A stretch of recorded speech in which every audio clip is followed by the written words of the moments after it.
정확하게는 이제 뭐 소위 어려운 말로 테이퍼링 뭐 이런 얘기를 하는데, 이게 이제 소위 가시화된 거는 2013년 5월 21일 정도가 될 거예요. 그때 이제 당시에 이제 벤 버냉키 연준 의장이 양적 완화를 계속 지속하다가 뭐 경기가 좋아지면 줄이거나 멈출 수도 있다는 얘기를 처음 한 게 그때고, 그때 우리나라도 충격을 좀 받았었죠.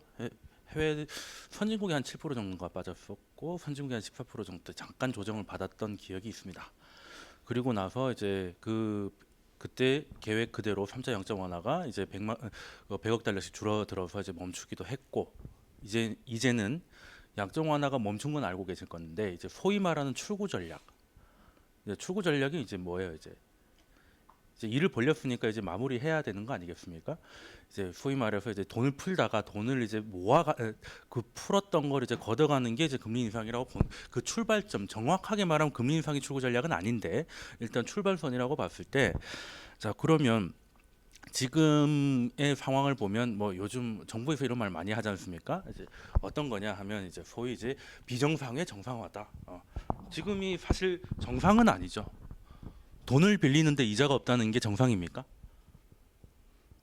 그건 아니잖아요. 그렇죠? 그래서 비정상적인 상황이었고, 심지어 금리가 없는 정도가 아니라 마이너스 금리였던 시기도 있었죠. 뭐 채권 금리 이런 거 봤을 때 10년물 이런 것들은 마이너스로 진입한 적도 꽤 있었습니다. 지금 뭐 미국의 그 10년물만 하더라도 뭐 결코 높다고 할 수 없는 수준이고 2% 약간 넘어가고 있죠. 자, 그런 건데 이제 정상으로 들어가는 겁니다. 이제 비정상이 왜 벌어진 건 아실 거예요. 금융위기 터져가지고 소위 말해서 돈은 안 도니까 돈이 돌 때까지 찍어낸 거 아니겠습니까, 그죠? 그러다가 이제는 이제 정상화 시기로 넘어가는 건데, 그 얘기가 이제 소위 이제 2년 동안 지겹도록 얘기가 나오다가 이제 9월달에 이제 소위 말하는 금리 인상이 될 가능성이 한 70% 정도 된다고 봅니다. 근데 9월달에 하지 않으면 안 하는 거냐? 그것도 아니죠. 11월 달에 할 것이냐. 지금은 금리 인상 여부가 문제가 아니라 9월이냐 11월이냐 갖고 얘기하고 있어요. 기정사실화 된 거죠. 그리고 여기 제니 델런 연준 의장인데 올해 5월 22일이었을 거예요. 그때가 아마 그때 이 제니 의장이 올해 안에 금리 인상을 하겠다는 얘기를 했었고, 그 이후로 그리스 사태가 터지고 그리고 뭐 중국 폭락이 있었죠. 그 이후에도 다시 한번 연내 인상을 천명을 했었거든요. 그래서 이제는 이거는 이제 하고 안 하고의 문제는 아니구나. 이제는 소위 말하는 9월이냐 11월이냐 하고 속도의 문제구나 라고 넘어갔는데, 자 그러면 앞으로 미래는 알 수 없으니까 지금까지 최근 금융 환경하고 그래도 조금 비슷했던 시기에 금리 인상 시기 때는 어떤 일이 있었는지 보면은 좀 도움이 되지 않을까. 근데 다들 왜 이렇게 흩어져 계신가요? 우리나라 사람들의 특징이 중간에 아무도 안 계시고 주변에 이렇게 동그랗게 질문 안 하니까 너무 걱정하지 않으셔도 됩니다. 자 한번 보죠. 뭐 예전에는 놀랐던 금리, 뭐 미국에서는 미국에서 기준금리가 20% 됐던 적도 있었어요. 뭐 그런 데는 좀 특이한 경우니까 제외하고 80년 이후부터 이제 쭉 보겠습니다. 이게 이제 파란 게 연방금리예요. 연방금리인데 소위 말하는 이제 우리가 미국이 금리를 인상했다라고 하면 이제 연방금리를 얘기하는 겁니다. 뭐 시장에서는 이제 국채금리 가지고도 얘기를 많이 하는데 일단은 뭐 기본은 자 한번 보시죠. 이게 잘 보이실지 모르겠는데 들어오시면 됩니다. 여기 올라가는 게 이제 한 6개 정도, 이 구간 6개 구간 정도가 발견됩니다. 발견되고 뭐 83년부터 여기서부터 하면 여기 올라갔었고, 뭐 그때 환경도 다르고 속도도 다르고 다 달랐기 때문에 요거를 이제 금리 인상을 하면 어떻게 된다기보다는 이제 변수를 좀 찾아내는 건데요. 일단 공통적으로 발견되는 게 있습니다. 공통적으로 발견되는 건 미국이 금리 인상을 할 때는 소위 말해서 미국이 경기가 좋았다는 겁니다. GDP 성장률이 높고, 그리고 물가도 너무 폭등이 아니라 안정적인 수준에서 상승을 하고 실업률은 하락을 했다는 거죠. 당연한 거 아니겠습니까? 금융 환경이 나쁘면 금리를 높일까요, 내릴까요? 뭔가 괜찮으니까 올리는 거 아니겠습니까, 그죠? 그러니까 이제 올라갔을 때는 그 GDP 성장률 같은 게 평균치보다 높았다는 겁니다. 그래서 뭐 과거에는 아닌 적도 있었습니다만 지금 같은 경우는 금리는 사람들이 결정하는 거잖아요. 불가항력적인 건 우리 입장에선 불가항력적이겠죠. 미국이 결정하는 거니까. 근데 미국에서 본다면 금리를 인상해 가지고 경기가 갑자기 급경색을 하면 다시 내리면 되잖아요. 간단한 거 아니겠습니까? 그것 때문에 예전에는 그런 것 때문에 위기가 많이 온 것도 있었어요. 깜짝 발표가 있었기 때문에. 근데 지금은 시장하고 소통이 좀 많이 늘어서 금리 때문에 뭐 위기가 올 거라고는 생각 안 하고 있습니다. 적어도 미국에서는. 근데 우리나라는 이제 변수가 좀 있죠. 우리나라 하면 이제 빚이 많으니까 빚 많은 나라는 우리나라보다 많습니다만 어찌됐건 이자가 높아진다는 건 부담스러운 건 사실이니까. 그런데 일단은 그 시각을 미국 안에서 집중을 해보면 뭐 이렇게 표가 좀 복잡하게 겹쳐놨는데요. 쉽게 말해서 금리 인상 시기에는 소위 말하는 경기가 좋았다는 겁니다. 좋았다는 거고. 그러면 이 6번을 다 체크할 필요는 없어요. 다 체크할 필요는 없고 지금을 봤을 때 상징적인 2번의 과거가 있습니다. 가장 최근의 것 중에 비슷한 속도로 올렸지만 결과가 굉장히 달랐던 2번의 경험이 있어요. 그래서 이걸 가지고 지금 이제 소위 말해서 논쟁이 좀 있는데 이게 언제였냐면 94년에 그 금리 인상하고 2004년 앞으로 한번 보면 요때하고요. 요때하고 요때를 비교하는 겁니다. 지금은 이때는 1년 동안 올렸고 요때는 2년 동안 올려가 좀 다르긴 한데 속도는 비슷합니다. 이때 94년도에 1년 동안 3% 올라갔어요.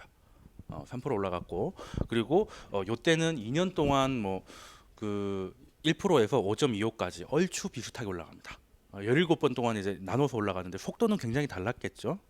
근데 이제 1년으로 봤을 때는 얼추 비슷했다. 근데 기간은 이때가 2004년이 더 길었다는 거죠. 그리고 17번 동안 올렸습니다. 0.25씩. 어떻게 보면 2004년이 더 강하게 올린 거지 않습니까? 이 그래프 보이시죠? 요거하고 요거 기울기가 조금 다르지 않습니까? 네. 그러면 비교를 한번 해보겠습니다. 일단 하기 전에 또 금리하면 또 빼놓으실 수 없는 분이 계세요. 폴 볼커라고. 연준 의장이 지금 한 10몇 분 되시는데 3분만 알고 계시면 됩니다. 3분만 알고 계시면 돼요. 첫 번째가 이 볼커 아저씨. 이게 되게 꼬장꼬장한 생겼잖아요. 말 안 통하게 생겼지 않습니까? 소신 대단하신 분이고 이분은 이제 취임과 동시에 금리부터 올리신 분이에요. 왜 그랬냐면 그때는 하이퍼 인플레이션 시대였습니다. 자, 제 강의를 들으셨으면 아시겠지만 71년에 미국이 배를 쨌죠. 닉슨 쇼크 아니겠습니까? 그죠? 다 보시고 오셨다면서 왜 처음 듣는 것처럼 얘기를 71년에 그게 뭐예요? 원래는 브루트 노즈 체제가 뭐였습니까? 브루트 노즈 체제를 일방적으로 미국이 깨버린 게 닉슨 쇼크잖아요. 브루트 노즈 체제가 뭡니까 그러면? 전 세계 어디를 가도 35달러를 주면 금 인원수를 주겠다. 이거 아니겠습니까? 근데 닉슨 때 우린 못 준다 알아서 해라가 된 거잖아요.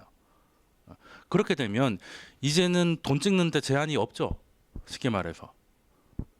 지금까지 이래 본 적이 없지 않습니까? 우리 인류의 역사에 이렇게 돈이 실질 가치하고 떨어져 가지고 자기 마음대로 찍을 수 있는 환경이 되기 71년이 처음 아니겠습니까? 따지고 보면.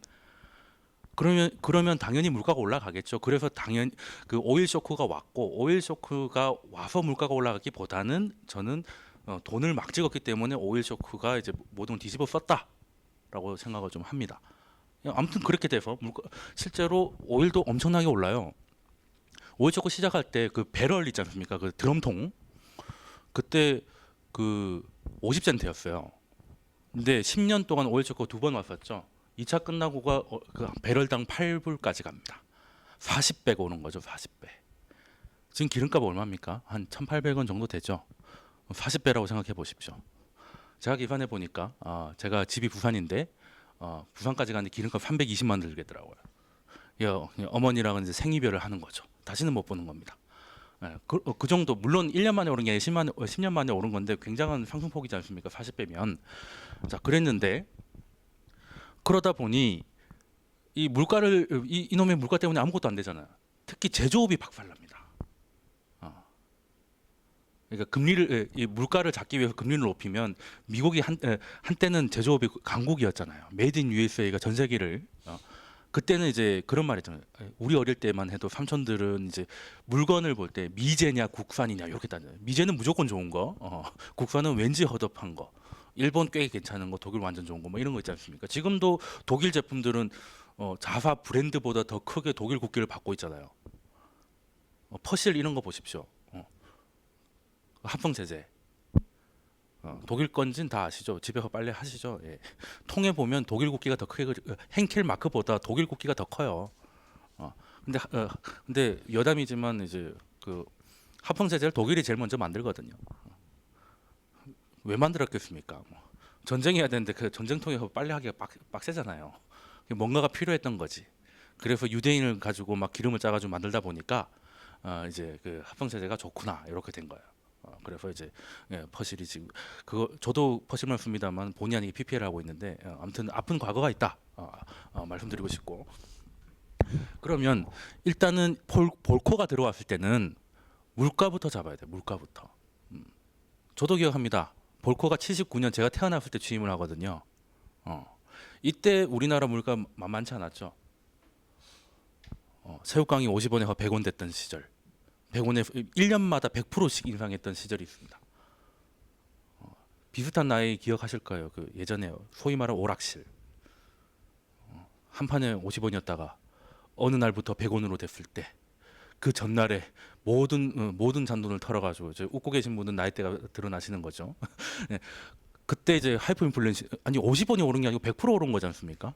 그죠? 그래서 없는 돈 털어가지고 게임하겠다고 줄 서 있던 기억이 나는데 뭐 그때는 뭐 미국도 마찬가지였어요. 그래서 물가 잡는 게 물가를 잡기 위해서 모든 거를 희생합니다. 소위 말해서. 그래서 지금은 상상도 할 수 없는 미국의 기준금리가 이때 있어요. 한 20%. 지금 20%면 카드론이죠. 그죠? 그때는 은행들이 카드론을 썼다는 얘기인 겁니다. 그러니까 저희 어릴 때만 하더라도 미국이 20%면 우리는 얼마겠습니까? 그때 우리나라하고 지금 우리나라 또 틀리잖아요. 그때 뭐 애니콜이 있습니까? 뭐 현대차가 있습니까? 있긴 있었습니다만 어이없었잖아요. 그러니까 그때는 우리나라 한 32%까지 간 적도 있어요. 보험 중에도 어마어마한 보험이 있어요. 그 보험증권 인터넷에 전설처럼 돌아다니는데 보험에 보면 이제 주계약 사망보장금에 이자 주잖아요. 18%씩 줍니다. 그러니까 이제 보장은 덤으로 주는 거죠. 가입하면 주는 치약처럼. 18%면 뭐 지금은 그 좀 대기업 좀 다니시는 분들은 마이너스 통장 한 3%면 다 개설되잖아요. 빚을 내서 가입할 만한 보험이었는데 IMF 때도 그런 거 14%짜리 있었습니다. 아무튼 뭐 그랬는데 그러면 이 상태면은 그 미국이 금리를 올리다 보니 하나가 이제 부작용이 있어요.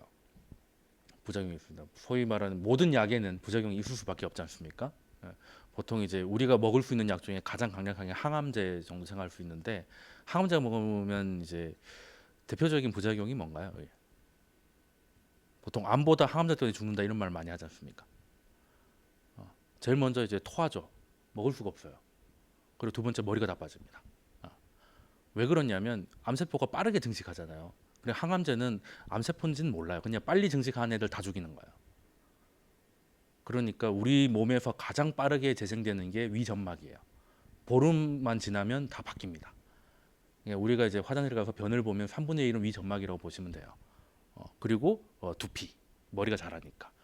근데 이 두 세포가 공격을 같이 받는 거예요. 그러니까 소화가 안 되고 이제 머리가 빠지고 하는 건데 그러면 물가를 잡기 위해서 금리를 인상하는 거에 대한 부작용이 뭘까요? 제조업이 박살나는 거죠. 아니 그 사업하시는 분들 아시겠지만 진짜 자기 돈으로 하는 사람 몇 분 계십니까? 뭐 물론 뭐 롯데 신격호나 이런 사람들은 이제 워낙 꼬장꼬장 해가지고 절대 돈 안 빌리고 상장 안 하고 막 이렇게 해가지고 하긴 합니다만 그것도 알고 보면 정부가 도와줘서 그런 거지 실제로 그게 안 되지 않습니까? 제조업에서 이자가 그냥 100번 후퇴해가지고 10%라고 쳐요. 제조업에서 10% 이자 10%를 영업이익률로 남긴다는 거 어마어마한 일이거든요. 애플이 30%씩 남기고 하잖아요. 애플은 뭐 말도 안 되는 회사인 거죠. 삼성도 20% 나오고 뭐 지금은 아닙니다. 한창 잘 나갈 때 그런 엄청난 회사들 제외하고는 그 몇 프로 나오는 거는 말이 안 돼요. 그러면 그 제조업을 안 하는 게 맞죠. 8% 남겨도 굉장히 잘하는 건데 이자보다 안 되는 거잖아요. 그래서 미국의 제조업이 박살납니다. 그래서 다 외국으로 나가죠. 인건비도 싸지 않은 데다가 대출이자 졸라 비싸니까 미국에서 공장하면 그냥 죽는 거예요. 아니면 정말 비싼 취미 뭐 고부가 가치 뭐 이런 것들 제외하고 일부 이런 그 생필품들 양산하는 것들은 그냥 그래서 미국의 제조업이 없어져요. 그래서 미국이 금융 같은 게 발달해요. 그래 금융 IT 같은 게 발달하는 겁니다. 근데 미국이 금융 위기 이후로 제조업이 없으면 안 되겠구나 해서 다시 불려들고 있는데 그 이후로 지금의 미국은 그때부터 만들어진 거예요. 근데 어찌 됐건 볼컨은 이렇게 해서 물가는 잡는 데 성공합니다. 그래서 우리나라도 혜택을 많이 봐요. 물가가 잡히니까 소위 말하는 삼저 호황이 오죠. 우리나라한테는. 그래서 우리나라 그때 열심히 해가지고 90년대 최고 호황기를 누렸던 게 요것도 약간 연결이 돼 있어요. 아무튼 뭐 볼코 얘기하다 보니까 뭐 별의별 얘기를 다 했는데 금리 보십시오. 취임 인사가 취임사가 뭐 금리 인상이었는데요. 요즘하고 말도 안 돼요. 요즘에 금리 한 번 올리는데 지금 2년 동안 지금 밀고 당기고 있는데 이때 취임사부터 한 올려가지고 뭐 여기 보시면은 여기가 20%입니다. 지금은 여기 붙어 있잖아요. 불과 한 30년 전인데 놀라운 세상이다. 요거는 이제 뭐 그 이때는 좀 사실 좀 분위기가 좀 달라가지고 교양으로 알고 계시면 돼요. 이때하고 좀 똑같이 가진 않습니다. 뭐 이랬던 적도 있었구나 생각하시면 될 것 같고 이제부터 볼만한 건 이제 94년부터 95년까지 1년 동안 3%를 올렸는데, 네 이때는 그냥 소위 말해서 깜짝 발표를 해요. 깜짝 발표를. 그래서 어느 날 갑자기 금리를 올리더니 앞으로도 계속 올린다면 얼마나 올릴지 아무런 힌트 없이 그냥 가는 겁니다. 그러다 보니까 소위 말해서 패닉이 온 거죠. 패닉이 온 겁니다. 그래서 채권 시장이 다 박살나요. 주식도 마찬가지지만 채권 시장이 박살나기 시작해가지고 그러면 미국 채권이 박살나면 그 주변의 신흥국들 채권은 개박살이 나겠죠. 그래서 그때부터 뭐 멕시코 외환위기부터 시작해가지고 결국은 그게 태평양을 건너서 우리나라까지 옵니다. 그게 IMF였죠. IMF였습니다.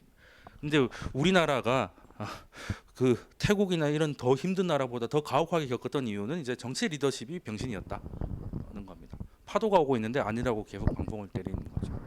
그때 정부의 대응이라고 하는 것은 외신 보도에서 한국의 위험성을 계속 경고를 하는데 그 보도를 막고 기자한테 욕을 하는 수준이었어요. 일을 더 키운 거죠. 그래서 한국 정부가 현재 외환 위기를 관리할 수 없겠다는 신호를 외인들한테 강력하게 보냅니다. 그렇게 되면 더 빨리 빠져나가겠죠. 그렇게 해가지고 IMF가 도둑같이 찾아옵니다. 3일 전까지 아니라고 했었잖아요, 그렇죠? 근데 지금하고 놀랍도록 닮았다. 놀랍도록 닮았다. 뭐 이런 게 있는데, 그래서 94년을 기억하면 미국의 금리 인상은 공포의 대상일 수 있어요. 그죠? 실제 이때는 채권 시장 대학살이라는 말이 있었습니다. 금리가 올라간다는 거는 채권 가격이 떨어진다는 얘기거든요. 채권 시장이 주식 시장보다 훨씬 커요. 그러니까 그게 붕괴된다는 거는 이제 금융 시스템이 소위 말해서 흔들린다는 얘기인 거거든요. 그리고 채권은 뭐 주식이야 위험 자산이잖아요, 솔직히 말해서. 그래서 감당 가능한 수준으로 갖고 있는데 채권은 안전 자산이잖아요. 안전하다고 생각했던 애들이 무너지면 정말 갈 데가 없는 거죠. 방공호라서 갔는데 방공호가 더 위험한 상황이 된 거지. 방공호에 갇혀서 못 나오는 상황이 된 거라서, 그래서 이제 그 중앙은행도 고민을 합니다. 이런 식으로 했더니 중앙은행의 독립성과 이런 걸 해서 했더니 시장이 너무 요동을 치는 거예요. 여파가 너무 큰 거지. 미국 내에서도 마찬가지고 주변 국가들 왜 미국이 뭐 기침하면 우리는 몸살한다고 이런 게 너무 크니까 당시 앨런 그리스펀이 이제 어떤 식으로 시장과의 소통을 시작하냐면 소위 말하는 이제 베이비 스텝 뭐 이런 말을 합니다. 이게 지금도 이제 거의 통용되고 있죠. 금리의 방향이 바뀌는 거. 예를 들어서 금리가 동결되다가 상승하든지 아니면 상승하다가 동결되다가 하락하든지 이렇게 방향이 바뀔 때는 무조건 0.25%씩 움직이는 걸로. 이렇게 말은 안 했지만 패턴으로 보여준 거예요. 그러면 금리를 이번에 한 번 올렸어요. 그러면 다음부터 또 0.25를 올리겠네라고 생각할 수 있겠죠, 그죠? 그러면 시장이 그거에 대비를 할 수 있다는 거죠.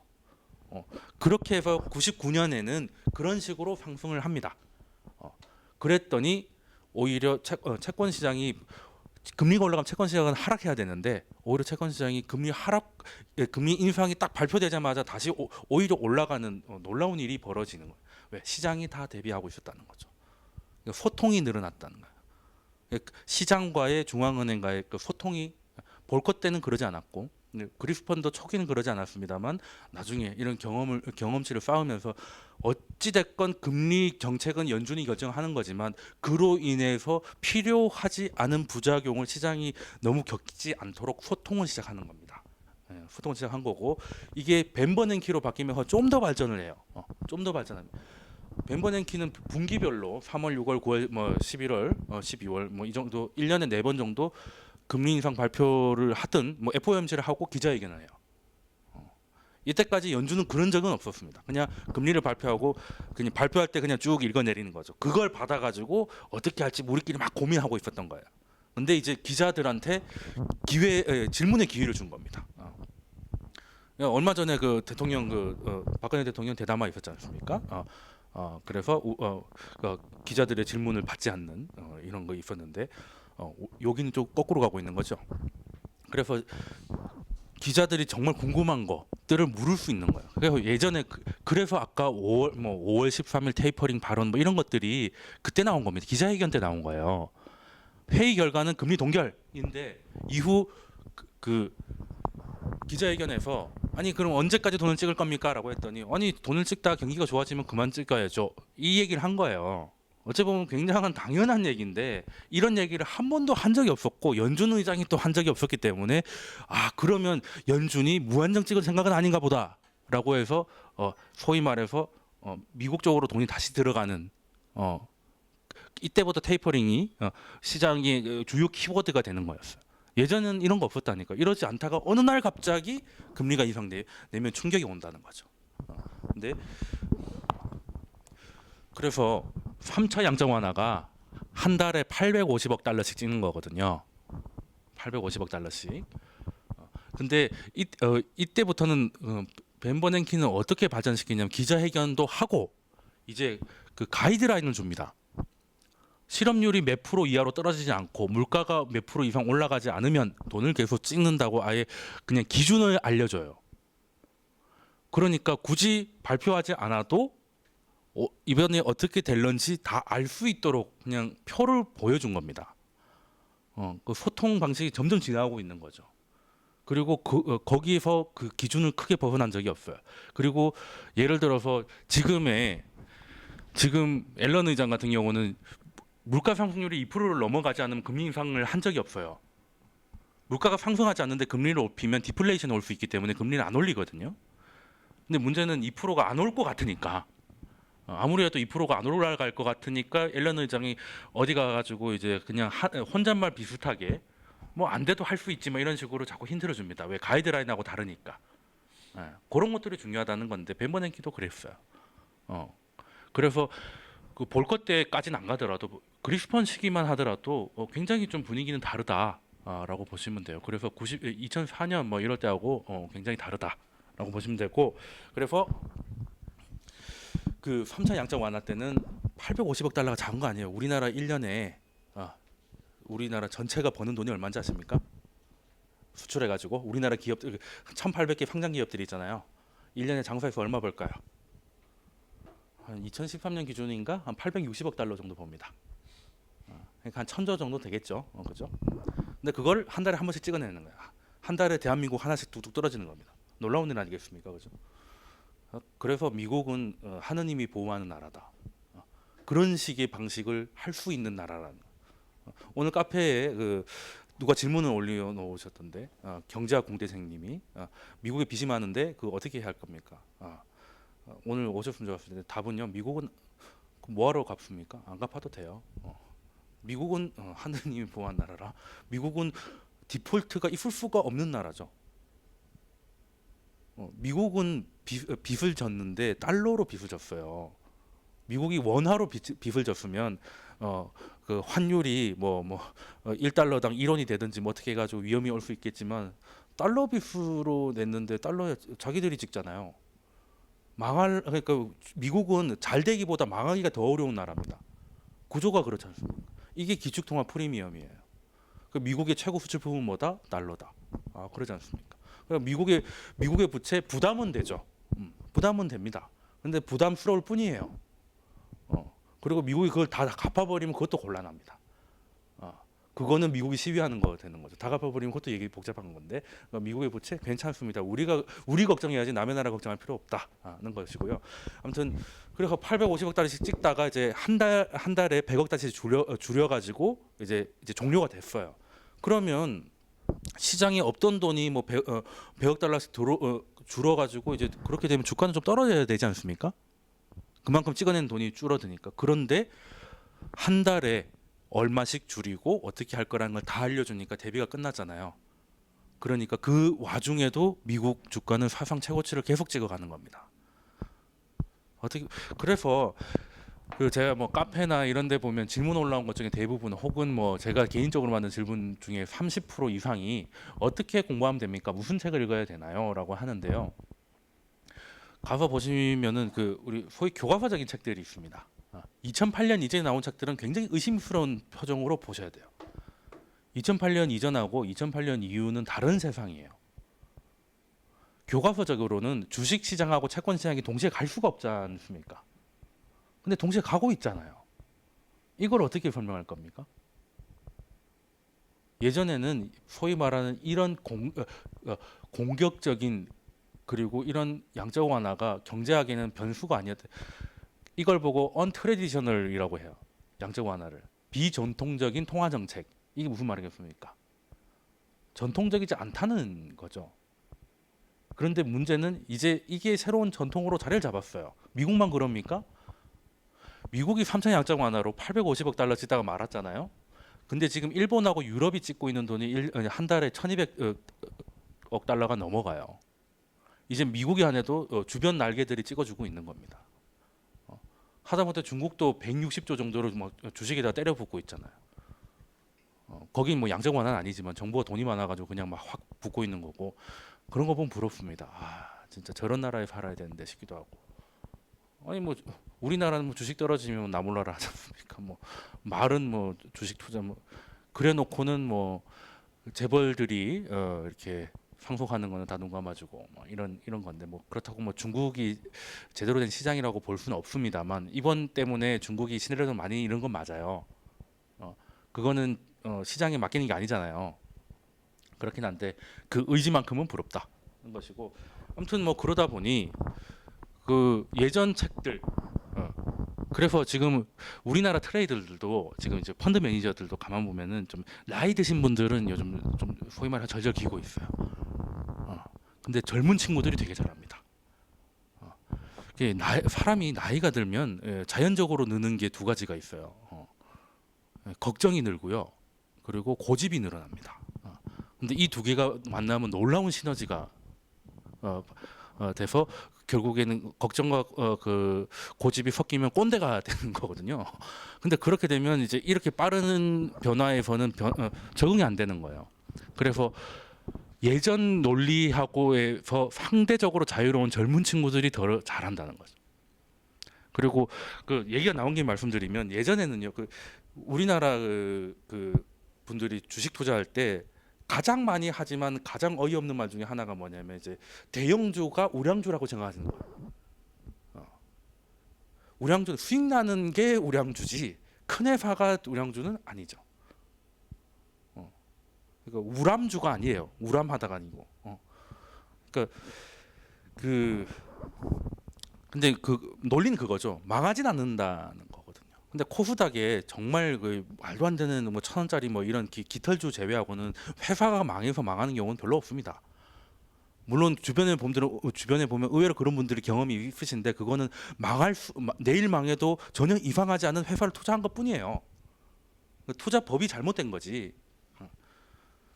근데 예전에는 이렇게 되기 전에는 그냥 우량주가 무슨 특별한 이유로 밀렸을 때 그냥 사가지고 내비두면 돼요. 바이앤홀드라고 그러죠. 놔두면 되는데 이제는 그게 안 되는 겁니다. 지금 대형주들 보십시오. 뭐 제가 제 동생이 카페에 올린 거 보시면 KTNG 하나 올라가고 있잖아요. 대형주 중에 뭐겠습니까? 다 주식이 떨어지니까 다들 담배 피고 있다는 얘기 아니겠어요? 그러니 또 우리나라 이야기하면 되게 암울하긴 한데 그래서 이 패러다임이 바뀌어야 됩니다. 대형주가 우량주 절대 아니고 그리고 대형주들이 오히려 우리나라 대형주들은 거대 장치 산업이 많지 않습니까? 변화하기가 힘들어요. 포스코가 뭐 이렇게 뭐 놀라운 뭐 하긴 좀 힘들지 않습니까? 물론 지금까지의 장사는 할 겁니다. 경쟁력이 있기 때문에. 근데 그 이상은 좀 힘들다는 거고. 현대자동차도 잘 나가다가 지금 이제 정체된 게 이제 확실해지고 있지 않습니까? 확실해지고 있어요. 제 친구만 봐도 그렇습니다. 현대자동차 관련해서 두 친구가 납품업체에 있는데 요즘 이제 일을 하려고 해도 계속 이제 일이 없어가지고 어쩔 수 없이 놀고 있는 걸 보면 그리고 이제 금형 설계하는 친구는 이제 현대차보다는 이제 중국 현지 업체 쪽으로 이게 잠깐 또 여담으로 빠지면 중국에서 왜 현대차가 왜 이렇게 힘드냐면 우리나라는 이제 우리나라 소비자들은 그래도 약간 이제 눈이 높아졌어요. 소위 말하는 이제 그 성능에는 물건의 품질에는 두 가지가 있습니다. 말 그대로 기능. 예를 들어 선풍기가 있으면 이제 그 켜면 돌아가는 그 기능이 있지 않습니까? 본연의 기능이 있고 그리고 감성 기능이 있어요. 감성 기능이 대표적인 거 이 아이지 않습니까? 이게 같은 노트북인데 사과가 켜져 있으면 굉장히 좋아 보이고 그러니까 뭐라고 설명할 수 없지만 왠지 좀 좋지 않습니까? 왠지 그리고 아이폰을 좀 쓰면 그래도 세상 물정이 좀 밝을 것 같고 뭐 그 갤럭시 1만 하더라도 지금은 많이 좋아져. 갤럭시가 1 나왔을 때만 해도 그걸 쓰는 사람들은 삼성 임직원이나 공무원이 아닐까 의심을 많이 받았잖아요. 갤럭시는 2 이전부터는 폰이 아니었으니까. 그리고 감성 기능이 있어가지고 뭐 예를 들어서 이제 이 키보드를 치면 키감이 좋다. 뭐 이런 거 있죠. 경험적인 그건데 중국 사람들은 아직 그 정도는 아니에요. 그냥 차면 굴러가면 돼가 있어요. 아니면 돈 있는 사람들은 진짜 아예 프리미엄으로 가고 현대차 타면서 자부심을 느끼기 힘들지 않습니까? 최소한 아우디 정도 돼야 되지 않아요? 그리고 그러다 보니 중국 현지차가 많이 올라갔습니다. 예전에는 진짜 가다가 문이 열린다 뭐 이런 얘기 많았거든요. 제 아는 그 친구의 형이 2000cc 그 보통 2000cc가 그 회사의 그 메인이지 않습니까? 뭐 소나타라든지 SM5라든지 뭐 이런 건데 이제 그게 풀옵이 600만 원이래요. 한국 돈으로. 풀옵 600만 원인데 가다가 문이 열리고 고속도로에서 뭐 시동이 한 번씩 꺼져주고 이게 그 놀라운 그 연비를 보여준다잖아요. 가다 꺼지기 때문에. 이러다가 이제 근데 이제는 정말 많이 그런 거는 없다고 그래요. 그런 건 없다고 그러고 그리고 또 중국은 또 재밌는 게 중국에는 비싼 차를 여자들이 많이 삽니다. 자본주의가 된 지 30몇 년밖에 안 됐잖아요. 자본주의는 여자한테 유리합니다, 솔직히. 정치나 이런 것들은 여전히 남자가 잡고 있지만 그 중산층 중국의 중산층은 별로 없지만 있다고 하면 대부분 여자예요. 저도 중국 가서 느낀 게 비싼 차에서 내리는 사람들 대부분 여자입니다. 우리나라는 비싼 차에서 조수석에서 여자가 내리잖아요. 근데 중국에서는 운전석에서 여자가 내려요. 그러니까 소위 말하면 무슨 장사를 해가지고 돈을 버는 신흥 부자들이 여자들이 많다는 거죠. 그러다 보니 또 여자분들도 보니까 제가 보니까 SUV를 남자보다 여자분들이 더 좋아하시더라고요. 왜냐하면 일단 운전하기 쉬워요. 내려다보는 거 마치 하이힐을 신은 듯한 느낌인지 그런 것도 또 여자가 SUV 타면서 막 운전하는 거 되게 멋있게 느낀다는 뭐 그런 게 있어가지고 SUV를 많이 파는데 문제는 한국 차들은 북경에도 현대가 들어가 있는데 거기선 SUV를 만들지 않아요. 그냥 이제 소위 말하는 소나타 아반떼 이런 것만 만들죠. 그러면 SUV는 이제 하다못해 판타페 이런 것들은 우리나라에서 갖고 들어가야 돼요. 근데 차량 관세가 어마어마하잖아요. 한 40% 때려버리거든요. 판타페가 우리나라보다 훨씬 비싼 가격에 팔려. 거기서 한 7천만 원, 8천만 원 가까이 팔리거든요. 아우디 Q5가 거기는 거기서 만들어지잖아요. 거기 아우디 공장이 중국에 있잖아요. 그래서 중국은 되게 신기합니다. 우리는 현대, 기아차, 삼성차를 제외하고는 수입차잖아요. 근데 미국은 공장이 자기 나라에 있으면 국산차고 만들어진 걸 가지고 들어오면 수입차라 그래요. 그래서 벤츠, 아우디 이런 것들이 수입 로컬이라고 해요. 자기 나라 차라고 생각해요. 실제 뭐 현대도 앞에 북경이라고 붙어 있고 그러다 보니까 가지고 오는 수입차들은 되게 비싸요. 관세 때문에. 그러면 아우디 Q5가 1억 정도 하면 이 산타페가 8천이면 어느 거 사겠습니까? 볼 것도 없는 거 아니겠습니까?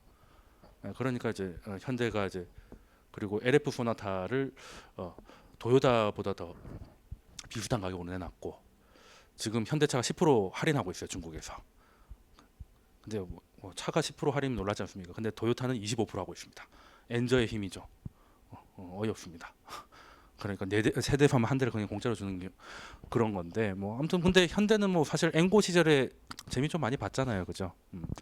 근데 이제 그 좋은 시절에 모아놓은 돈으로 그 환경이 부메랑이 돼서 자기한테 돌아올 거라고 생각했을 때 대비를 했어야 되는데 쓸데없이 뭐 회장님 소호 들어준다고 뭐 이게 10조를 엄한 데다 쓰고 하다 보니까 좀 위험해지지 않았나. 제가 볼 때 10조 비석을 세우려고 하는데 제가 볼 때는 우리나라 기업들의 가장 큰 리스크는 총수다. 롯데 보십시오. 롯데 껌 팔아가지고 이렇게 잘 됐는데 진짜 이제 껌처럼 롯데처럼 요즘 씹히는 스테레오로 씹히는 나라가 없어요. 회사가 없습니다. 일본에서는 일본 건 줄 알았는데 한국 거네라고 불매하고 한국에서는 일본 거냐고 불매하고 어이없습니다. 그리고 이게 금융 소비 자원 이런 데서 고발한 게 아니잖아요. 총수들끼리 자기들끼리 싸우다가 지금 어이없게 된 거고. 그리고 또 롯데가 정말 운이 없는 게 지금 국정원 해킹이니 뭐 이런 것 때문에 지금 새누리가 엄청 몰리지 않습니까? 보통은 세월호 때도 좀 뻔뻔하게 나왔잖아요, 여당이. 연평 예전 때는 얼마밖에 안 줬는데 세월호 유가족한테 돈을 많이 줘가지고 이 뭐 그 보상해주다가 나라를 망한다는 이런 어이없는 소리를 하다가 국정원 해킹 나오니까 그냥 아예 무시하는 쪽으로 가죠. 대답 안 하는 쪽으로. 자기들이 생각해도 할 말이 없는 거예요. 이거는 어떻게 커버를 치려도 쉽지 않은 상황이었거든. 이것도 놀라운 게 또 야당이 한 게 아니라 해킹하려고 했던 걸 해킹하는 단체가 까발리는 거지 않습니까? 외국 단체가 깠는데 이제 거기에 이제 국정원이 나왔던 거고. 그래다가 여론은 몰이를 해야 되는데 그때 딱 롯데가 이 사고를 쳐준 거예요. 그래서 지금 정부가 나서가지고 롯데 털이 나서고 있지 않습니까? 그래서 지금 롯데 후라보노의 그 하얀 털들이 막 털리고 있지 않나. 지금 그 잠실 롯데의 걸린 태극기가 얼마나 절박함을 보여주고 있는가. 뭐 이런 뭐 옆으로 샜습니다만 그렇게 됐고요. 뭐 제 강의 뭐 들으셔 아시겠지만 옆으로 자주 셉니다. 그리고 무슨 얘기하다 국내 얘기만 하면 또 이렇게 되네. 그래서 그럼 버냉키 이후에는 이제 그 할머니죠. 이제 실제 금리 이제 버냉키는 뭐 양자관 그냥 8년 동안 하면서 돈만 찍다 보니까 임기 다 된 거예요. 제가 볼 때는 가장 학자적 소신을 있는 그대로 쓰신 분이 보기 드물게 버냉키가 아닐까. 이분이 뭘로 박사가 됐어요? 불황학이잖아요. 불황에 대해서 연구를 했는데 그래서 100년에 한번 볼까 말까 한 불황 때 수장이 돼가지고 100년에 한번 볼까 말까 한 돈 찍기를 하시다가 그냥 깔끔하게 나오신 거지 않습니까? 그러니까 자기의 소신껏 살아본 전 개인적으로 부럽습니다. 이렇게 한번 해보고 싶네. 꼭 잘했다는 게 아니라. 자 그러면 다음 의장이 이제 당시 부의장이었던 제닛 앨런 이 아주머님인데 뭐 버냉키처럼 이렇게 카리스마 있게 뭐 돈을 더 찍는다거나 하진 않아요. 그러나 같은 라인에 있어 왔기 때문에 버냉키가 했던 거하고 크게 다르지 않을 것이다라고 하는데 실제로 다르진 않습니다. 그래서 이제 안정을 택하지 않았냐 이런 말이 나오는데 그래서 이제 미국을 금리를 올리고 하는데 최근에 재밌는 일이 터졌죠. 제가 카페에도 글을 올렸는데 왜 김무성이 그냥 이제 수첩을 보란 듯이 이렇게 펼쳐가지고 기자들 찍게 하고 막 자기가 자기 입으로 말하기는 힘들지만 이제 보란 듯이 이제 일기장을 펼쳐놓고 하는 거 있지 않습니까? 이걸 보고 이제 연준이 유레카를 한 거죠. 시장한테 알려주고 싶은데 그러니까 어떤 거냐면 연준 의장이나 그 연준 브레인들은 이 정도 올릴 거라고 생각하고 있는데 시장이 너무 긴장을 타고 있는 거예요. 소위 말해서 자기들보다. 왜냐하면 그리스펀 정도의 때 올라가면 0.25씩 해서 한 4번 정도 올라가면 1년 동안 한 1% 오르겠네라고 생각하고 있는 게 보이는데 얘네들은 그럴 생각이 없는 거예요. 근데 그렇다고 연준이 FOMC 나와가지고 돈워리 계속 뭐 그렇게 하기에는 너무 공격적이고 어떻게 좀 이 괴리를 좀 줄여줘야 되겠는데 누가 나서가지고 까발리기도 그렇고 해가지고 실수인 척 홈페이지에다가 게시판에다가 올려놓은 거야. 그래서 올려놓고 실수다, 우린 그건 아니고 이거대로 되지는 않는다라고 하지만 이거대로 될 가능성이 굉장히 높죠. 자, 그러면 무슨 내용이 있었느냐? 일단은 금리 인상을 하려면 말씀드렸다시피 물가 상승률이 2%는 돼야 됩니다. 안 그럼 디플레이션 그 우려가 있기 때문에 하기가 힘들어요. 그런데 연준의 브레인들은 2020년이 돼도 2%는 안 될 거라고 판단하고 있는 거예요. 그래서 언제부턴가 앨러드 의장이 2%가 안 돼도 돈을 찍을 수 있다는 식으로 말을 하기 시작해요. 그래서 제가 이거는 의도된 실수가 아닐까. 이 보고서가 굉장히 앨런의 말하고 너무 맞아떨어지기 때문에 이거는 하나의 의견일 뿐이라고 하는데 이 놀라운 의견이 아닐까는 생각을 좀 하고 있어요. 그리고 연준 의원들보다 더 낮은 수준으로 생각하고 있습니다. 원래 처음에 그 앨런이 말을 했을 때 금리 올릴 것이다 얘기했을 때 그럼 기자가 물어보죠. 그럼 1년 후에는 뭐 지금 0.25 수준이니까 1년 후에는 1.25가 되겠네요라고 했는데 앨런이 아니다, 0.7 정도 0.67 정도가 될 거라고 해가지고 시장보다 절반 수준의 속도라고 얘기를 해서 달러가 확 올라갔다가 다시 약간 약해지기 시작했어요. 속도가 우리가 생각했던 것보다 절반 속도로 줄어든 거잖아요. 근데 그거보다 더 낮을 거라는 게 보고서의 내용이라고. 금리 인상을 하는데 어이없는, 아니 굉장히 정말 그 거위의 깃털을 뽑듯이 정말 하긴 했는데 했다고 말하기도 뭐한 그런 상황이 되는 거죠.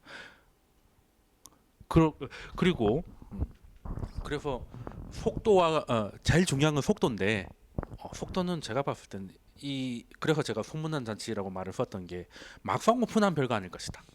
막상 오픈하면. 그리고 뭐 어찌됐건 금리를 조금이라도 올리면 시장에서 돈이 흡수되는 거니까 뭐 나쁜 거 아닌가요? 라고 물어볼 수가 있는데, 자, 그러면 여기서 중요한 데이터가 여기 나와요. 자, 이 빨간 선이 뭐냐면 연준이 이제 쉽게 말해서 돈 찍은 거예요. 돈을 찍은 건데 이 초록색은 뭐냐면 돈을 찍었는데 연준으로 다시 돌아온 겁니다. 그러니까 쉽게 말해서 은행이 대출을 해줬어요. 근데 그 대출 받은 사람이 은행에 다시 예금을 한 거지. 쓸 데가 없다고. 이해가 되십니까? 그래서 한 3.5조 달러 정도를 찍었는데 한 8천억 원 정도만 시장에 흘러가고 그대로 그냥 돌아온 거예요. 자, 그러면 왜 이럴까? 쉽게 말해서 10% 대출을 받아가지고 5% 예금을 넣고 있는 형국이거든요. 왜 마이너스를 각오하면서까지 다시 찍은 돈을 거기다 돌려줄까? 왜냐하면 지금은 경기가 나쁘기 때문에 그냥 조금씩 마이너스라도 괜히 빌려줬다가 다 떼이는 것보다 낫다고 생각을 한 거야. 투자할 데가 없으니까. 그래서 은행들이 현금을 갖고 있기 그러니 그냥 연준에다 갖다 놓은 거야. 이거를 이제 초과 지준이라고, 지급 준비율이라는 게 있잖아요. 어느 정도가 있는데 그걸 넘어서 가지고 갖고 있다고 해서 초과 지준이거든요. 그래서 돈을 그렇게 찍었다고 하는데 별로 느낌이 안 나잖아요. 그 이유가 여기 있습니다. 요만큼 정도는 시장을 이제 진정시키는 데 들어갔고, 미국 부동산을 안정화시키고 상승시키는 데 들어갔고, 그 이상의 돈들은 지금 다시 고간에 있는 거예요. 근데 금리가 올라가면 이게 무슨 의미겠습니까? 세계에서 가장 정보가 많고 브레인이 많은 곳에서 경기가 확장 국면에 들어갈 수 있으니 금리를 올리겠다고 하면 이제부터 질러야 될 때라는 신호를 보여주는 거잖아요. 그러면 여기 돈을 빼가지고 쓰면 되죠. 그래서 금리 때문에 요만큼 돈이 다시 들어간다면 이것들이 나올 거기 때문에 나올 돈이 더 많다는 겁니다. 나올 돈이 훨씬 많고, 그리고 기업의 사내 유보금이 만만치 않습니다. 지금까지 경기가 안 좋다고 하니까 돈을 벌어도 쓰질 않았어요. 그냥 그래서 우리나라도 지금 대기업들 사내 유보금 얘기 많지 않습니까? 우리나라 이런 적이 없죠. 우리나라 하면 일단은 엄청나게 빚내가지고 사업 벌이는데 유명한 나라였는데 IMF 이후로 그렇게 트라우마에 빠져가지고 있는 돈도 안 쓰고 있죠. 그래서 이제 일자리가 그렇게 귀해진 건데, 아무튼 다시 미국으로 돌아오면 기업들도 굳이 대출 받을 필요가 없죠. 자기 현금이 있잖아요. 그렇죠? 그러면 경기가 아직은 확장 단계가 아니라고 해서 쥐고 있던 돈들이 이제 파란불이 들어와서 나오기 시작하면 그때부터 진짜 돈이 돈다는 겁니다. 그래서 금리 인상 때부터가 들어와서 금리 인상 때 오히려 진짜 잔치가 벌어질 수 있다 는 겁니다. 그래서 그리고 또 진짜 추구 전략은 어떤 거냐면 이제 그럼 미국이 돈을 찍는다, 뭐 중앙은행이 돈을 찍는다 말을 많이 들었는데 돈을 찍는 거하고 금리를 낮추는 거하고 뭐가 다른지 좀 이렇게 느낌이 오시나요? 쉽게 말해 금리 낮추는 건 되게 쉽죠. 예를 들어서 현금 소비를 봤는데 이자가 10%였다가 5%면 어디 8%짜리 예금만 있어도 이렇게 한번 해볼 수 있지 않습니까? 8% 정도 나오는 그러니까 뭐 오피스텔을 하나 분양을 받으면 수익률이 8%가 나올 것 같아. 근데 대출이 4%야. 그럼 해볼 만하지 않습니까? 그러니까 금리가 낮아지면 대출 받아서 뭔가 이제 뭔가 요인을 만들어 주는 거죠. 그럼 돈을 찍는 건 뭘까요? 예를 들어 부동산 얘기를 해보죠. 부동산을 아파트를 한 1000채 지었어. 그런데 300채가 미분양이 터졌어요. 이럴 때 가장 쉬운 방법이 뭡니까? 대출 이자를 깎아주니까 지금 사 이렇게 되는 거죠. 근데 깎아줬는데도 심지어 무이자인데도 사람들이 안 사면 어떡할까요? 그러니까 이자가 없다 하더라도 아파트가 가격이 떨어질 거라고 생각하면 안 사잖아요. 그러면 어떻게 해야 되겠습니까? 중앙은행이 사는 겁니다. 그러니까 돈을 빌려주는 게 아니고 그냥 와서 직접 사는 거예요, 말 그대로. 그러면 중앙은행이라는 건 무한한 수요가 있지 않습니까? 찍어서 계속 살 수도 있잖아요. 그러면 만약 그 뉴스가 나오고 실제로 한두 채를 사기 시작한다면 사람들이 안심하겠죠. 아, 최소한 떨어지진 않겠구나. 이해가 되시죠? 그러면 금리는 여전히 싸니까 그러면 중앙은행을 믿고 내가 한번 질러볼까? 이게 양적 완화예요. 얘기가 굉장히 좀 어떻게 보면 다른 거거든요. 자, 그러면 미국이 돈을 찍어가지고 이게 소위 말하는 MBS 뭐 이런 거, 미국 국채를 사가지고 국채를 사고 그 현금을 미 재무부에 준 거 아니었습니까? 그 돈 가지고 미국이 뭐 재정 정책을 펼치고, 그리고 MBS는 집문서거든요. 제가 말씀드렸던 게 중앙은행 그냥 집을 산 거예요. 자, 그러면 이 산 거를 언젠가는 중앙은행이 거기 입주할 건 아니지 않습니까? 그럼 이제 이거를 이제 팔아서 돈을 받는 게 진짜 출구 전략이에요. 지금까지는 금리 인상은 금리가 낮았다가 올라가는 거고, 진짜 출구 전략은 돈을 찍어서 산 것들을 팔아서 다시 돈을 가져가는 게 진짜 출구 전략이고, 요게 중요하다는 거거든요. 근데 일단은 미국 연준은 금리 인상을 하는데 그것까지 할 생각은 지금은 없다라고 해요. 지금은 없고, 그리고 채권이란 게 만기가 돌아오지 않습니까? 만기가 돌아오면 그 돈을 받았다가 또 다른 채권을 계속 사가지고 이게 롤링을 해줘요. 지금까지 계속 롤링을 하고 있었거든요. 근데 롤링을 쉽게 말해서 재투자를 멈추면 돈이 다시 재무부로 안 들어가지 않습니까? 그럼 이제 연준으로 돈이 들어오는 건데 그게 진짜 출구 전략인데, 그것도 이걸로 다 커버 가능한 수준이다. 물론 그때 약간 충격은 있을 겁니다. 지금 사람들이 금리 인상 때문에 금리 인상에 너무 포커스가 맞춰져 있고, 금리 인상을 시작하면 뭐 출구 전략이 뭐 마치 다 시작된 것처럼 잘못 착각하고 있는데, 그래 사실 따지고 보면 금리 인상의 원 충격은 크지 않을 것이기 때문에 오히려 더 자산 시장은 상승을 하다가 이 재투자가 끝났을 때 진짜 충격이 올 수도 있다는 거예요. 이건 사람들이 잘 모르거든요. 그래서 이거를 주시를 해야 되는데, 이렇게 한다 하더라도 초과 지준으로 충분히 막아내고도 남음이 있다는 거죠. 그래서 약간 출렁은 하겠지만 오히려 그때는 싸게 살 수 있는 기회라고 생각하는 게 맞다는 게 제 생각입니다. 그래서 그 출구 전략은 최소한 2년은 더 있어야 되지 않을까. 지금 당장은 채권 만기 돌아온 게 그리 많지가 않아요. 2016년 말부터 조금씩 늘어나긴 하는데 뭐 그거는 뭐 크게 뭐 무리될 수준은 아니고, MBF도 지금 뭐 다시 팔 생각은 없다고 하니까. 근데 이제 그 연준이 하는 걸 봐야겠지만 지금 현재는 없지만, 이제 진짜 추구 전략은 그거기 때문에 그걸 관심을 가져야 되고, 그래서 지금 금리 인상은 다들 위기라고 인식하고 있기 때문에 모두가 알고 있는 위기가 실제 위기가 된 적은 단 한 번도 없습니다. 위기가 없다고 다들 생각할 때 위기가 왔잖아요. 금융위기 때 보십시오. 그때 위기 온다고 했던 사람이 누가 있겠습니까? 그때는 다 인사이트 펀드가 한국경제TV가 아니고 생생정보통에 나왔다니까요. 펀드가 무슨 맛집처럼 나왔어. 왜 펀드 가입하려고 아침에 줄 서 있고 그랬지 않습니까? 놀라운 얘기죠. 그게 10년도 안 됐습니다. 그때는 뭡니까? 모든 사람들이 위기가 아니라 이건 기회라고 잘못 생각하고 몰려있기 때문에 위기는 없을 거라고 생각할 때 위기가 오는 거예요. 지금 뭐 거품이 터진다는데 그건 어이없는 소리죠. 거품이 없잖아요. 우리나라 정치에 거품이 있습니까? 한번 2000 찍었다가 한번 꺼진 경험이 있어가지고 2000이 거품인 것 같죠. 지금은 콘크리트보다 더 단단해요. 그때 2000하고 지금 2007년에 2000하고 지금의 2000은 완전히 다릅니다. 다질 만큼 다져놓은 거야 지금. 그래서 지금은 우리나라 코스피는 사두면 손해 보기가 더 어려운 가격인데 문제는 이게 언제 올라가느냐는 거죠. 이게 안 떨어진다는 거하고 지금 사두면 올라간다는 건 좀 다른 거거든요. 그러니까 사두면 되는데 사두면 손해 볼 일은 없으나 언제 이익 볼지도 모른다는 거예요. 왜? 그럴 만한 거리가 없거든요.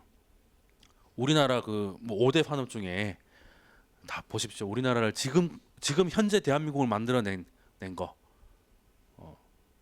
뭐 철강, 조선, 화학, 석유화학, 반도체, 자동차 5대 산업이잖아요. 근데 잘 생각을 해보세요. 새로운 게 하나도 없죠. 미국 보세요. 지금 미국을 상징하는 회사들 보십시오. 뭐 더 이상 엑스모빌 뭐 이런 얘기 안 하잖아요. 그렇죠? 엑스모빌 근데 어마어마한 회사긴 해요. 기름 회사니까. 그런데 애플, 구글로 상징되지 않습니까? 뭐 페이스북이라든지. 우리나라는 그게 없는 거죠. 얼마 전에 인터넷에서 정리된 게 그 각 나라별로 부자 1등부터 10등까지 쫙 하면 우리나라 한 명 빼고 다 상속자잖아요. 우리나라 그냥 음서제조 뭐. 미국은 그래도 뭐 페이스북이나 뭐 이런 거 해가지고 쫙쫙 하다못해 중국도 있어요. 그 알리바바 있지 않습니까? 주식이라는 거는 꿈을 먹고 사는 것이거든요. 근데 우리나라는 지금까지 해온 건 있어요. 우리나라 제조업이 세계 4위지 않습니까? 놀라운 거죠. 미국, 일본, 독일밖에 없어요. 우리 앞에. 그렇지 않습니까? 그렇기 때문에 망할 나라는 아니에요. 뭐 그리스처럼 난리 나고 하진 않습니다. 그리스는 왜 힘들어요? 뭐 돈 벌 길이 없으니까 못 갚겠다고 난리잖아요. 돈 벌 길이 없다는 게 제조업이 없다는 뜻이지 않습니까? 근데 우리나라는 뭐 현대차 뭐 50% 세일에 팔면 되니까. 그렇지 않습니까? 아니면 뭐 외국에만 단통법을 풀어가지고 갤럭시를 공장폰으로 풀면 되지 않습니까? 그죠? 아니면 삼성이 반도체 장악하고 있죠. 그 삼성폰 사면 뭐 32기가짜리를 뭐 한 3개를 그냥 공짜로 준다든지 뭐 이렇게 하면 어떻게든 되겠죠. 그래서 망할 수는 없는 나라인데 근데 그렇다고 꿈도 없다. 앞으로 졸라 잘 될 것 같은 느낌도 없는 나라죠. 그러니까 그래서 정체입니다. 그래서 2000이라는 숫자가 굉장히 골치 아픈 건데 근데 이번에 미국이 금리 인상을 해서 오히려 왜 그런 말 있지 않습니까? 소문에 서서 뉴스에 팔으라고. 지금 금리 인상이 임박했으니까 달러가 강세가 되고 있죠. 지금 환율 보세요. 꽤 많이 올랐죠. 1170원 막 이렇게 올라가고 있습니다. 왜 이렇게 올라갔을까? 이유는 하나밖에 없죠. 달러가 강해지니까. 하나밖에 없어. 우리만 오른 게 아니라 이머징은 다 올라가고 있어요. 그렇지 않습니까? 그리고 우리나라 뭐 경기가 안 좋다 뭐 이렇게 하는데 뭐 말만 하면 메르스예요. 예. 근데 그 메르스가 이제 확진 환자가 안 나오기 시작한 지 거의 한 달이 다 됐고 이제 그 벌벌 떨던 중국 사람들도 온다고 하는데 그러면 돌아와야죠. 안 돌아오지 않습니까? 뭐 우리나라가 명동하고 동대문만 있는 것도 아닌데 그죠? 그런 거 보면 이제 지금은 오히려 금리 인상이 몇 주 앞으로 다가왔잖아요. 빠르면 9월, 아무리 늦어도 11월, 12월이잖아요. 그러면 지금 달러가 좀 강해질 수밖에 없는 시기예요. 그러다가 막상 금리 인상을 딱 하면 그때부터 빠집니다. 모든 게 그래. 애플 보십시오. 애플 지금 실적 발표하고 14% 빠졌어요. 1.4가 아니라. 근데 실적이 나빴나요? 어마어마했지 않습니까? 전 세계에서 스마트폰으로 100만 원 벌었으면 92만 원을 애플이 다 가져갔는데 그 뭐 내려간다는 이유, 실적이 나쁘면 당연히 내려가는 거고 실적이 좋아도 내려갈 수 있죠. 내려가고 싶으면 왜 더 잘하기 힘들 것 같아서라고 해도 되죠. 너무 잘했기 때문에 뭐겠습니까? 애플이 실적 발표를 하면 그때가 고점일 거라고 생각했던 사람들이 많다는 거죠. 왜 지금 보니까 지금 애플이 완전 다 잡아 드셨는데 실적 발표하면 뒤늦게 할 거니까 미리 좀 했다가 뉴스에 오는 사람한테 던지고 나가야지 이런 생각을 할 수 있지 않습니까? 당연한 거 아니겠어요? 달러라고 그러지 말라는 법 없죠. 그래서 그 충격을 줄이기 위해서 이렇게 막 게시판에 뭐 실수도 하고 하는 게 그나마 그 충격을 줄이려고 하는 거예요. 제가 봤을 때. 왜냐하면 7년 동안 공짜 돈으로 주식하던 사람들이 돈 내라고 하니까 충격받을까봐 미리 경고를 엄청나게 한 겁니다. 자 그러면 그 지금은 94년하고 2004년 중에 2004년에 가깝거든요. 그러면 그때 우리나라를 보겠습니다. 94년입니다. 물론 IMF도 있고 뭐 하겠지만 이제 금리 인상이 딱 되고 나고 이제 슬픈 거죠, 그죠? 근데 2004년에 금리 인상은 좀 떨어지긴 했습니다만 한 두어 달 떨어지다가 놀라운 상승을 하죠. 이 선이 1000이에요. 이 1000을 넘는데 우리나라가 80년에 100으로 시작해가지고 1000을 넘는데 2004년에 넘거든요. 그러니까 거의 그 얼마입니까? 25년 가까이 걸린 시간이에요.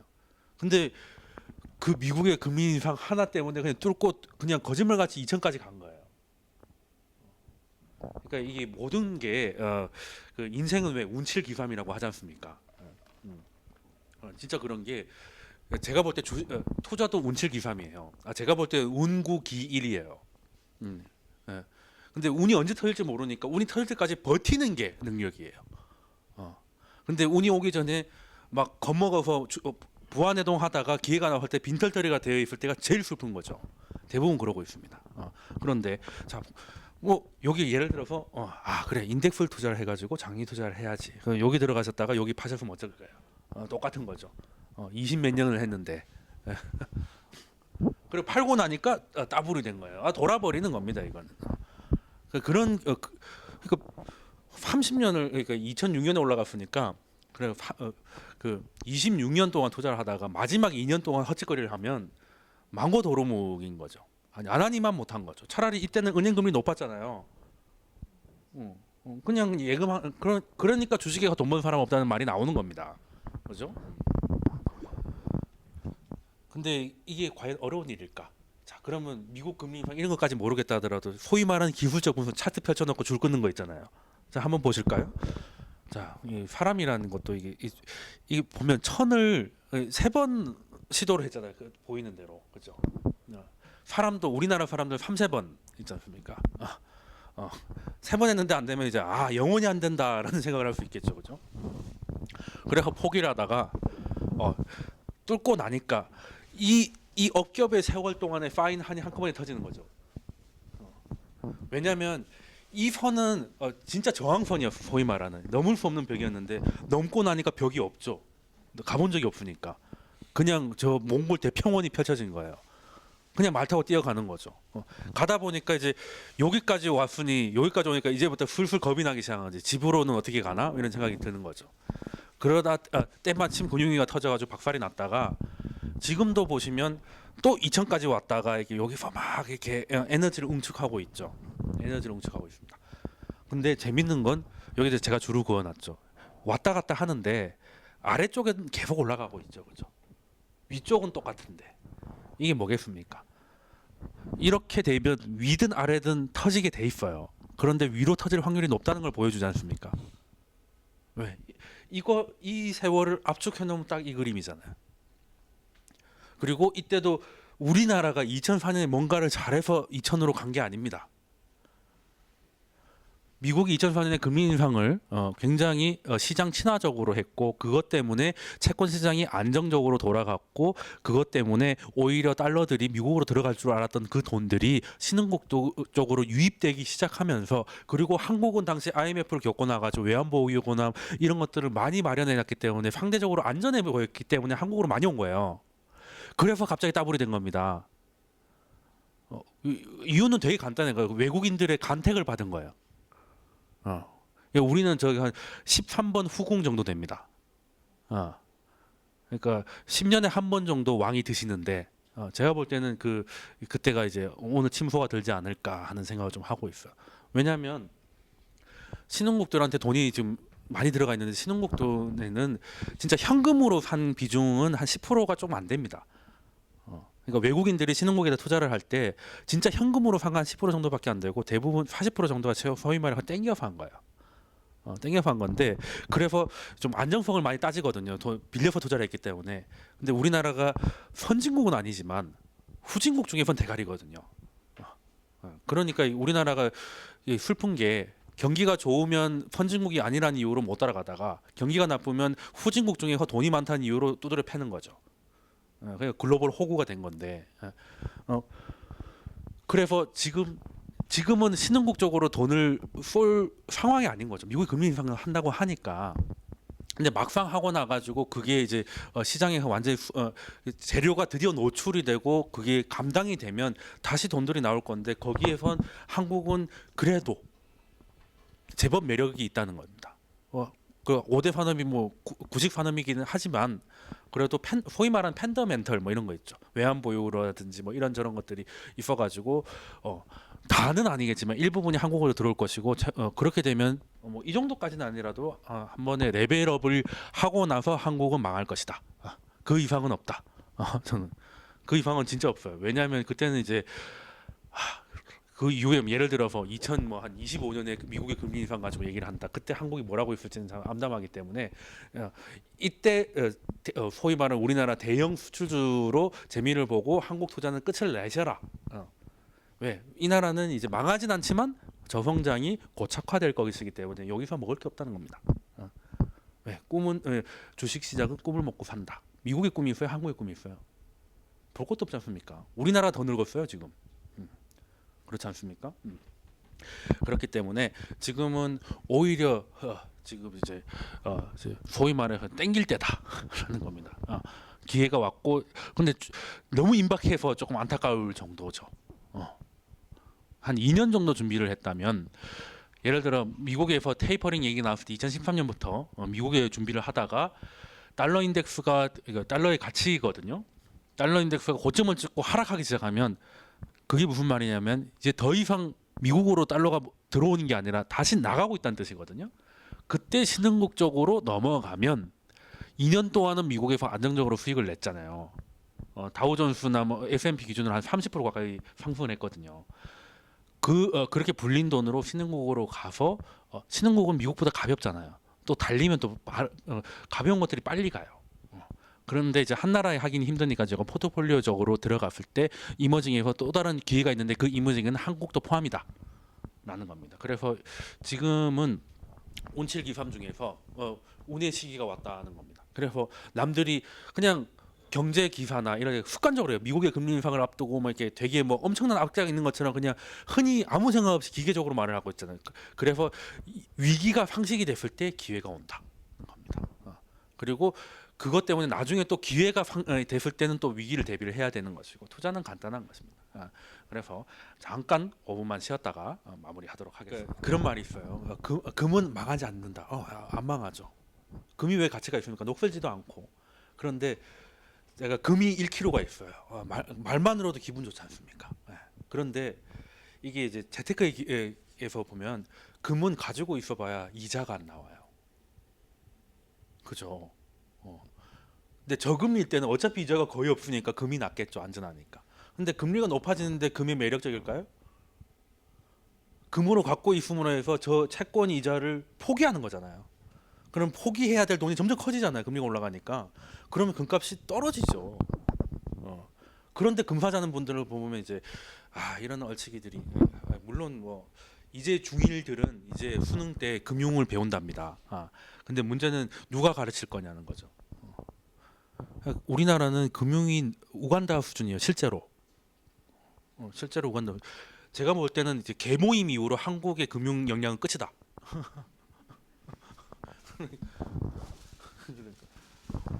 그런 거 보면 그 현실 세계에서 돈 많은 벌려고 돈 많은 아끼려고 얼마나 애를 씁니까? 근데 그 어이없게 뭐 몇천씩 날리는 거 보면 당황스럽죠. 그렇게 했으면 그 어떻게 이를 악물고라도 공부를 좀 해가지고 해야 되는 거 아닙니까? 근데 거기에 대해서는 그냥 되게 또 쿨해져요 사람이. 손실이 확정되면 쿨가이가 돼. 확정되기 전까지 벌벌 떨다가 놀라운 일이죠. 그런 거 보면 아예 그냥 떠나시던가 아니면 공부를 제대로 하셔야 되는데 그게 좀 어렵더라는 거고. 또 뭐 일단 금은 왜 아닌지 아시겠죠? 이자가 없기 때문이다라는 거고. 그리고 쉽게 말해서 그냥 흔히 하는 뉴스에서 이런 얘기가 나오면 거꾸로 가야겠다고 생각하시면 돼요. 이게 나라가 하라는 대로 했다가는 그냥 바로 망합니다. 그렇죠? 나라는 우리를 빼먹은 생각만 하지 살려줄 생각이 전혀 없어요.